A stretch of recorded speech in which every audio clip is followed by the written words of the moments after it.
halangan, rintangan membentang, tak jadi masalah dan tak jadi beban pikiran.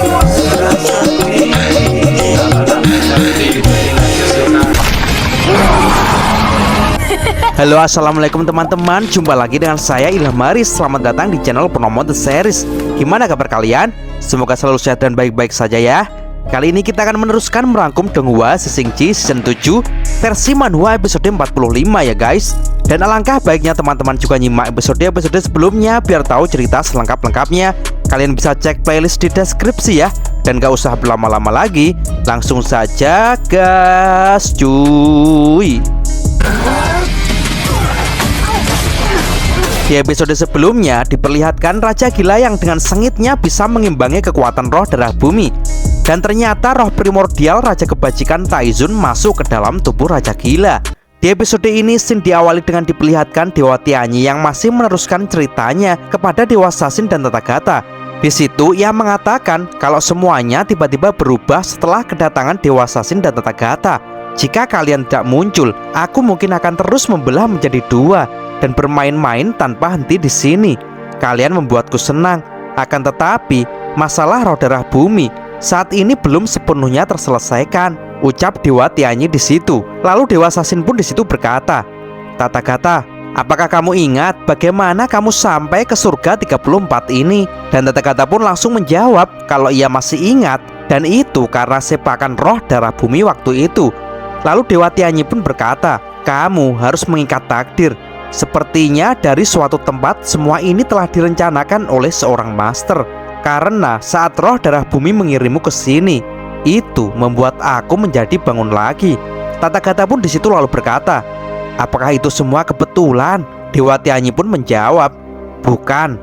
Ia lalu menjelaskan, semua itu sudah diatur demi dewa-dewa, satu roh, 3 dewa kuno, alam semesta langit, 3000 dunia. Selama semua itu masih ada di alam semesta dunia ini, terdapat sebuah urutan yang konstan. Tatanan abadi inilah yang membuat segala sesuatu hidup tak berujung, akhir yang tak berujung, dan keadilan akan tetap bertahan. Tathagata pun langsung memberikan salam sambil berkata, aku mengerti bahwa tidak ada yang terjadi secara kebetulan di dunia ini. Dewa Sasin pun berkata, kaki roh darah bumi tidak bermaksud untuk mengirim kami ke sini. Akan tetapi hasilnya itu malah membuat Raja Kebajikan mendapatkan kekuatan Dewa Agung dan pergi untuk menaklukkan roh darah bumi. Dewa Tianyi di situ langsung menyahut, oleh karena itu hasil akhirnya adalah Taizun menaklukkan roh darah bumi. Akankah dunia ini kembali normal? Apa yang kalian harapkan akan berakhir? Mungkin bukan benar-benar berakhir. Hal itu membuat Tathagata pun bertanya, dewa dari para dewa, kalau begitu, semua ini akan berakhir seperti apa? Dewa Tianyi pun menjawab, lagi pula, aku juga tidak maha tahu. Jika aku maha tahu, bukankah aku tidak pernah tersesat? Lepaskan ikatan manusia. Pada akhirnya, kuncinya tetaplah roh darah bumi itu sendiri. Mendengar hal itu, Tathagata dan Dewa Sasin pun hanya terdiam. Dan Dewa Tianyi pun berkata lagi, Raja Kebajikan saat ini mungkin sudah sampai di jalur monster dan bertarung dengan roh darah bumi sampai mati. Mendengar perkataan itu, Dewa Sasin pun langsung segera pamit untuk menyusul Raja Kebajikan. Kalau begitu, kami akan segera pergi ke sana, ucapnya. Dan sebelum Tathagata pergi dari situ, ia pun berkata, Dewa, terus bagaimana dengan Anda? Lalu Dewa Tianyi pun berkata, sayang sekali, tubuhku dan surga 34 ini tidak bisa dipisahkan. Jadi aku tidak bisa pergi dari sini. Silahkan kalian pergi saja. Aku akan menunggu kabar baik dari kalian ya. Dan sambil memandang kepergian Tathagata dan Dewa Sasin, Dewa Tianyi pun berkata, roh darah bumi, Tianyi ada di sini menunggumu. Scene kemudian berpindah ke pertempuran Raja Gila dengan roh darah bumi. Mereka pun kini sedang beradu pedang terkuatnya. Dan sambil beradu pedang, Raja Gila pun di situ berkata, pedangmu ternyata tidak layak untuk disebut dengan pedang 4 penghancuran. Roh darah bumi pun di situ hanya tertawa dan berkata, haha, benarkah? Dan maduar. Raja Gila pun meningkatkan tebasan pedangnya. Ia pun memutar tebasannya dengan cepat bagaikan tornado untuk menekan roh darah bumi di bawah. Putaran itu pun semakin besar dan dahsyat hingga membentuk badai yang memenuhi pohon tempat arena bertarung mereka. Melihat hal itu, Jenderal Timur pun berkata, Raja Gila yang bekerja sama dengan Raja Kebajikan serangannya sangat bagus. Para Jinggang pun di situ juga berkata, kekuatan roh darah bumi itu terlalu menakutkan. Pasti kami kewalahan jika melawannya. Dan kini Biksu Tong CS pun sedang terpana melihat pertempuran yang dahsyat antara Raja Gila dan roh darah bumi. Wuching pun di situ berkata, Louho luar biasa, dia hampir unggul dengan roh darah bumi. Sedangkan Wukong pun berkata, Wuching, situasinya tidak seperti yang kau bayangkan dan tidak sesederhana itu. Wuching pun langsung menoleh dan berkata, kakak, mengapa kau berkata seperti itu? Darah bumi memang terlihat kewalahan menghadapi Raja Gila kan? Mendengar perkataan Wuching di situ, Biksu Tong pun langsung menyahut, Wuching, jika kau bayangkan lagi, sebenarnya itu sangat sederhana. Coba kau bayangkan beberapa waktu lagi. Wuching pun langsung menggaruk kepalanya dan berkata, ya begitu ya guru. Dan tiba-tiba Wukong pun dikejutkan oleh sesuatu, karena ada suara yang memanggilnya. Hal itu membuat Wukong pun keheranan. Siapa itu? Ucapnya.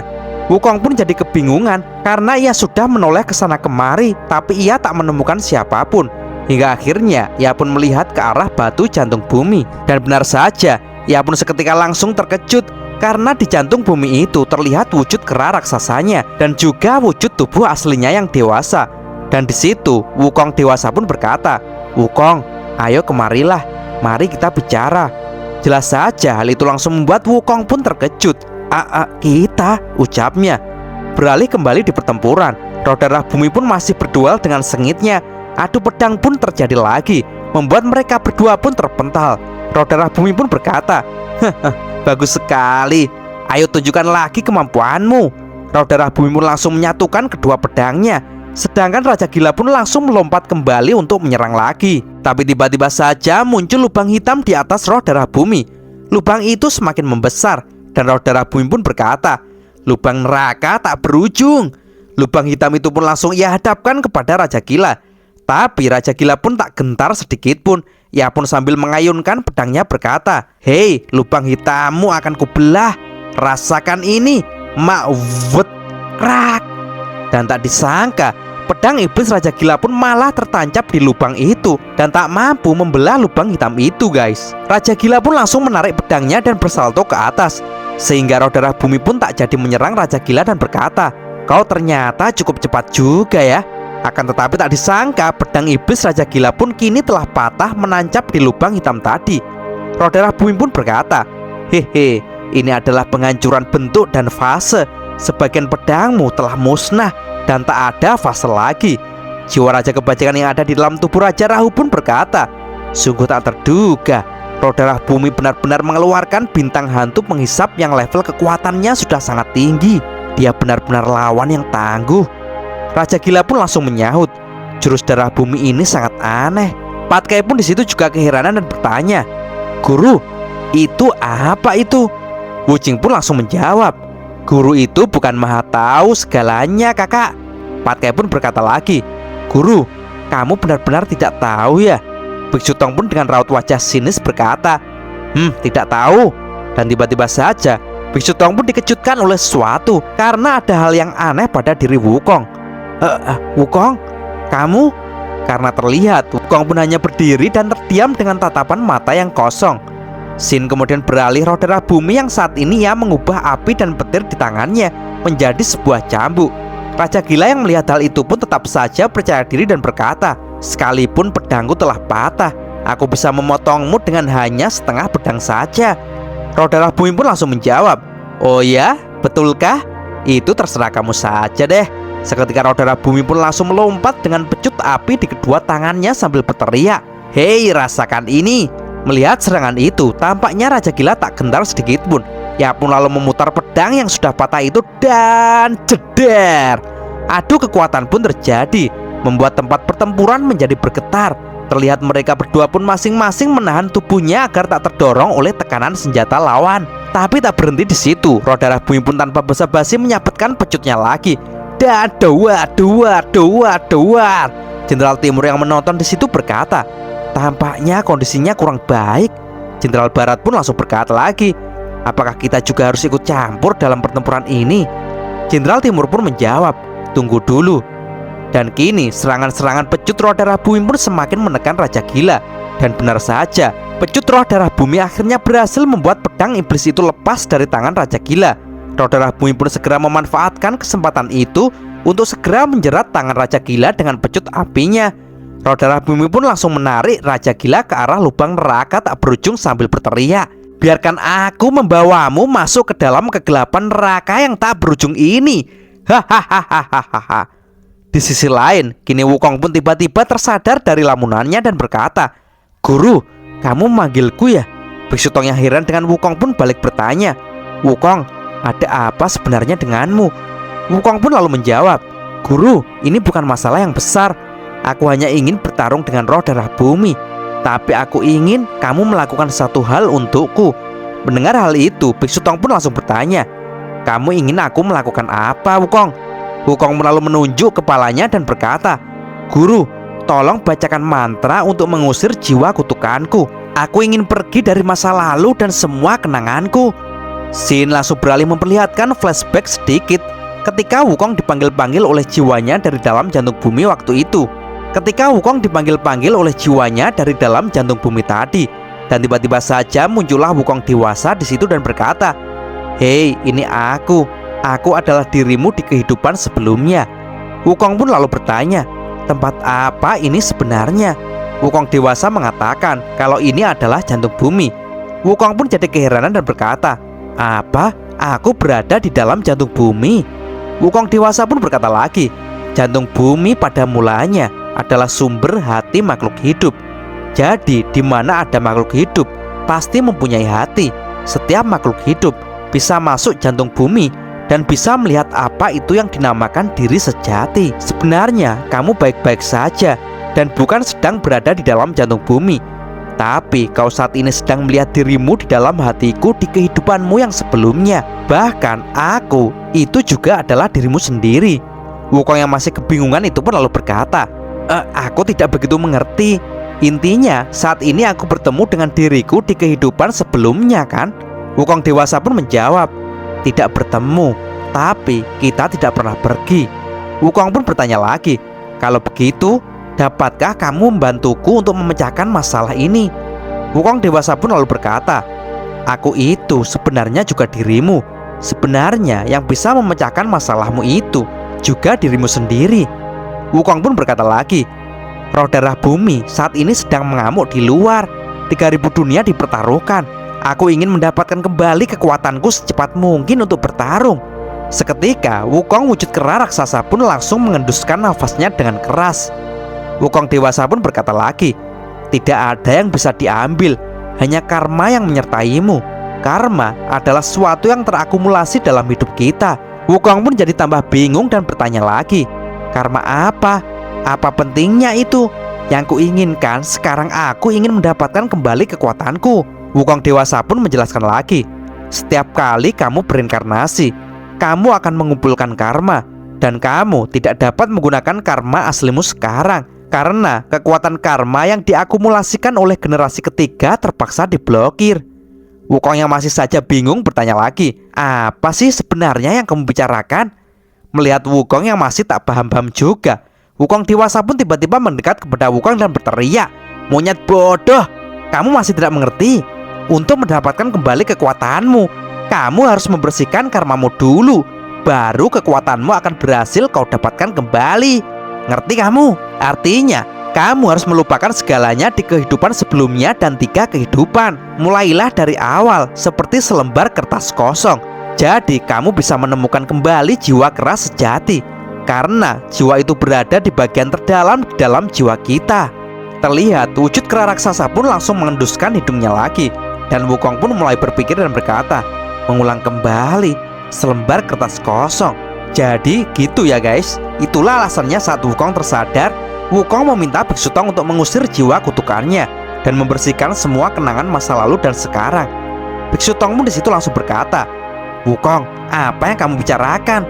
Seketika Wukong pun langsung memegang tangan Biksu Tong dan berkata, "Guru, waktu hampir habis. Aku harus mendapatkan kembali kekuatan keras jati untuk menyelamatkan dunia ini. Tidak ada waktu lagi untuk menjelaskan, Guru. Oke, cepat lakukanlah, Guru."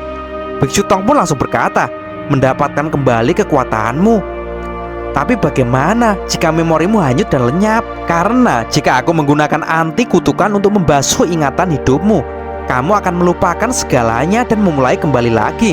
Semua kenangan indahmu akan menjadi abu, Wukong. Wukong pun kemudian berkata, "Guru, aku mengerti. Itu seperti orang mati kan? Ingatan betapapun indahnya, itu hanya masalahku. Sekarang semua nyawa dipertaruhkan pada hari ini. Mengapa aku masih memperhitungkan ingatan pribadiku ini?" Patke dan Wujing yang mendengar perkataan Wukong barusan seketika langsung mewek dan berkata, Kakak Wukong." Wukong pun dengan cepat berkata lagi, "Guru, cepat ayo lakukan.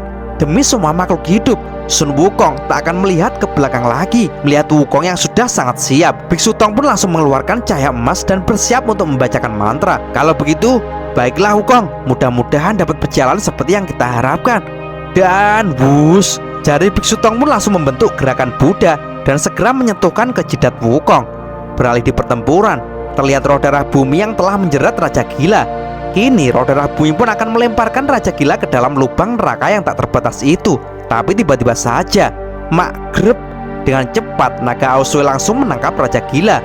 "Hei, siapa yang ikut campur?" teriak roh darah bumi. Raja Gila pun di situ juga berkata, "Hei, apa yang kau lakukan?" Aosue pun menjawab, "Apalagi yang bisa aku lakukan? Kita harus saling membantu." Tetapi Raja Gila pun berkata lagi, "Aosue, aku tidak butuh bantuanmu." Raja Gila pun langsung memotong jeratan di tangannya. Roh darah bumi yang melihat hal itu pun tertawa dan berkata, "Raja Agung Asura ditolong orang lain, sangat bagus sekali." Hahaha. Tentu saja hal itu membuat Raja Gila pun kesal. "Omong kosong," ucapnya. Raja Gila pun langsung melompat untuk menyerang roh darah bumi sambil berkata, "Ayo kita lanjutkan." Roh darah bumi pun segera bersiap untuk menghadapinya dan berkata, "Aku juga tidak sabar. Apakah kamu masih memiliki kemampuan untuk bertarung lagi?" Tapi tiba-tiba saja jiwa Raja Kebajikan pun berkata kepada Raja Gila agar Raja Gila untuk tetap tenang saja. Raja Gila yang kesal itu pun langsung berteriak, "Hei, diam kau!" Roh darah bumi pun berkata lagi, "Kamu sangat kacau. Kekalahanmu sudah dekat." Dan doat, mak jerot. Baru saja duel dimulai, roh darah bumi sudah berhasil melayangkan tinjunya tepat ke wajah Raja Gila, guys. Dan doak. Roh darah bumi pun tanpa ampun menjotosi Raja Gila. "Raja Kebajikan, sepertinya kau telah menjerumuskan tubuh fisik Raja Gila ini." Melihat ayahnya digebuki seperti itu, Suma pun langsung berteriak, "Semuanya ikuti aku untuk menyelamatkan ayah." Aosue pun juga berteriak, "Prajurit naga, ayo!" Seketika prajurit Asura pun segera maju, disusul dengan para naga. Dan kemudian pasukan burung Garuda Kiaroro. Dan tak ketinggalan para dewa surgawi pun juga maju semuanya. "Prajurit dan jenderal surgawi, mari kita maju!" teriak mereka. Dan kini para pasukan aliansi itu pun semuanya maju untuk menyerbu roh darah bumi. Sedangkan roh darah bumi pun masih saja memukuli tubuh Raja Gila. Dan doa, ia pun memukul Raja Gila hingga Raja Gila pun terlempar entah kemana, guys. Roh darah bumi yang melihat pasukan aliansi akan menyerbu dirinya, ia pun berkata, sekelompok badut, berhentilah kalian buang-buang waktu." Roh darah bumi pun langsung mengepalkan tangannya sambil berkata, "Semua orang, rasakan ini, 4 gajah perampokan." Seketika muncullah lubang hitam neraka yang sangat banyak sekali. Jelas saja hal itu langsung mengagetkan semuanya. Lubang-lubang itu pun langsung menelan satu persatu prajurit aliansi. "Hati-hati semuanya!" teriak Jenderal Timur sangat panik. Dan kini satu persatu pasukan naga, pasukan Asura, dan burung Garuda Kiaroro dan pasukan lainnya pun tersedot oleh lubang-lubang neraka itu. Dan tiba-tiba saja Jenderal Timur pun sangat panik ketika melihat dari lubang-lubang hitam itu muncul cipratan-cipratan cairan. Hal itu membuat Jenderal Timur sangat ketakutan. Aosue yang juga sangat kaget melihatnya pun jadi keringetan dan ketakutan lalu berkata, "Prajurit nagaku, apakah yang terjadi?" Roh darah bumi pun lalu menjawab, "Bencana ruang yang memusnahkan. Ruang yang memusnahkan semuanya. Selamat datang kalian di dalam neraka tak terbatas. Kalian hanya bisa bernyanyi di dalam sampai mati." Dan kini terlihat Raja Gila yang tadi terlempar pun kini terhempas ke tanah. Tubuhnya pun sudah tak berdaya dan tak bisa bangkit lagi. Jiwa Raja Kebajikan pun terlihat keluar dari tubuh Raja Gila dan berkata, Terima kasih atas kerja kerasmu kawan. Kamu istirahatlah untuk sementara ya. Tubuh fisik terkuat sudah tidak bisa bertarung lagi untuk saat ini. Sepertinya aku harus mencari yang lebih cocok lagi. Dan kini terlihat Suma pun segera menghampiri ayahnya dan langsung bertanya apakah ayahnya masih baik-baik saja. Dan dengan tubuh yang sudah sangat lemah, Raja Gila pun berkata, Suma, tidak masalah. Beralih kepada Biksu Tong. Kini ia pun sudah selesai membersihkan kutukan dan kenangan Sun Wukong. Dan perlahan-lahan Wukong pun membuka matanya lagi. Hal itu langsung disambut Patkai dan Wuching di depannya. Dan bersamaan dengan itu, kini roh darah bumi pun sudah berada di jantung bumi. Ia pun lalu meletakkan telapak tangannya ke jantung bumi itu sambil berkata, "Oh, bayiku yang baru lahir, apakah kau di sini?" Dan tiba-tiba saja roh darah bumi pun merasakan aura yang sangat kuat, membuat ia pun berkata, "Aura ini, siapa ini?" Dan terlihat Wukong dengan kekuatan baru pun kini sedang sendawa. "Wukong, bangkitlah," ucap Biksu Tong. Seketika saja Wukong berubah menjadi wujud monster kera raksasa. Dan Wah, akulah sang Raja Kera. Dan kini monster kera raksasa itu pun berteriak dengan sangat ganas, tepat berada di depan roh darah bumi. Dan cerita pun bersambung. Oke teman-teman, terima kasih sudah nyimak alur cerita kali ini sampai habis ya. Semoga teman-teman terhibur. Jangan lupa terus dukung channel ini agar terus berkembang. Dan sampai jumpa di episode selanjutnya. Assalamualaikum warahmatullahi wabarakatuh.